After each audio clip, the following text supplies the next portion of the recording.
They say no parent should ever have to bury a child. But in 2022, James and Darlene Whitaker buried all four. It started in January. Their oldest, Marcus, 32, a firefighter and father of two, was killed responding to a warehouse explosion in Milwaukee. He was their protector, the one who called every Sunday without fail. The funeral was quiet, painful, but no one imagined it was the beginning of something worse. In March, Elena, 29, was driving home from her nursing shift when a semi ran a red light. She was 2 months pregnant. Darlene collapsed in the hospital hallway when the doctor shook his head. She never got to say goodbye. James tried to be the strong one. But Darlene stopped cooking, she barely spoke. They both began sleeping in separate rooms, their grief too heavy to carry together. In June, their third child, Jared, 24, a college student with a wild streak but a good heart, overdosed at a party. The Whitakers hadn't even known he was struggling. James found the police note on the door. That was the day he punched the drywall and fell to his knees. By October, only one child remained. Faith, 18, their miracle baby, was preparing to leave for college. She'd become their light, their reason to keep going. They were terrified but hopeful. Maybe this would be a fresh start.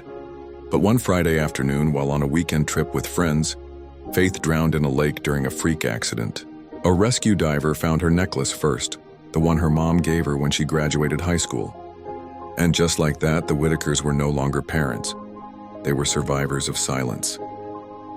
Neighbors tried to help. Meals, prayers, letters. But grief like that doesn't soften easily. Darlene began going to the cemetery every morning, sitting at the plot they had expanded for four headstones lined side by side like bookends to a life that once made sense. James found work again by winter. Not because he wanted to, but because he feared what would happen if he didn't. Some days he sat in the garage for hours before even turning the ignition. One cold night, Darlene stood in their empty kitchen and said, "I don't want to do this anymore." James braced, but then she added, "Not life. Just this part, where we act like we didn't love them loud enough to still keep going." He walked over, held her for the first time in months. They cried, together. That night they made a pact, to speak the kids' names every day. Not to wallow, but to remember. To make pancakes like Marcus did on Saturdays. To donate blankets like Elena used to volunteer at overdose recovery shelters in Jared's name, and to fund swim safety programs in Faith's memory. They started a foundation, the Whitaker Four, to keep their children's legacy alive. And while the grief never left, it began to grow room for other things. Purpose, remembrance, even joy in small moments. They didn't move on, they moved with the weight, with the love, and with each other.